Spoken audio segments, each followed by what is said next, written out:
యేసుక్రీస్తు నామములో ఈ వాటర్ నేను అభిషేకిస్తున్నాను, అగ్ని రిలీజ్ చేస్తున్నాను. ఎంతమందికి విశ్వాసం ఉందండి? ఈ వాటర్ తాగంగానే నాలో ఉన్న నొప్పి కానీ, సిక్నెస్ కానీ, చేతబడి శక్తులు, మంత్రశక్తులు అన్ని కూడా కాలిపోతాను. విశ్వాసం ఎంతమందికి ఉంది? ఇప్పుడు టెస్ట్ చేద్దాం, ఈ అగ్ని జలం పనిచేస్తుందో లేదో టెస్ట్ చేద్దాం. అమ్మా, ఇప్పుడు ఏ నొప్పి ఉందమ్మా చెప్పండి? మెడ నొప్పులు ఉన్నాయి, తలనొప్పి ఉంది. మెడ నొప్పి ఉంది, తలనొప్పి ఎన్నాళ్ళ నుంచి ఉందమ్మా? నాకు చాలా రోజులు ఉంటుంది. ఒక దూత మీ తల మీద, మెడ మీద చేయబెట్టాడమ్మా. నొప్పి తొలగించేస్తున్నాడు.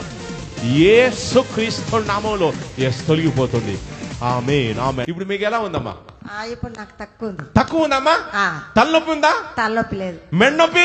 మెడ నొప్పి కూడా పోయింది. మెడ నొప్పి లేదు, తలనొప్పి లేదు, తక్కువైపోయింది. తక్కువైంది. గట్టిగా చప్పట్లు కొట్టి గట్టిగా గట్టిగా బోలో యేసుక్రీస్తు మహారాజుకి. ఇక్కడ ట్రిక్కులు లేవు, జిమ్ములు లేవు, జిమ్మిక్కులు లేవు, లేక మంత్రాలు లేవు, తంత్రాలు లేవు, తాయెత్తులు లేవు, లేకపోతే మాయ లేవు, మరాఠీలు లేవు. ఇక్కడ ఏముంది? యేసుక్రీస్తు యొక్క నామం ఉంది. పిచ్చి కూడా హద్దు ఉండాలి భయ్య. నీకు ఎండలో తిరిగి తిరిగి బాబ్జీ భయ్య బ్యాలెన్స్ బాగా తప్పింది.